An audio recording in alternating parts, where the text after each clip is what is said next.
Денеска пред споменикот на бранителите Ангел кај градскиот часовник во Битола се чествува 18 мачни години од смртта на тројцата резервисти и припадници на Арма во баталјонот на воената полиција од Битолскиот корпус, Владко Миленковски, Благојче Силјановски и Пеце Матичевски. Тие на денешен ден од кукавичка заседа загина во близина на село Гајре.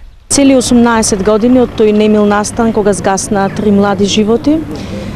Настан кој што само потврдува дека она во што треба сите да се насочиме е со животот, затоа што овде сме, тука сме и заедно треба да живееме, да не се повтори никогаш. На некој начин им се одолжиме на нашите премлади деца кои го положија животот на прагот на државата во овие немили настани што не се случиат. Во незаборавникот на Битола останува во тажно сеќавање дека на браникот на татковината во мачната 2001 година животот го положија 8 битолчани, сите во цутот на младоста.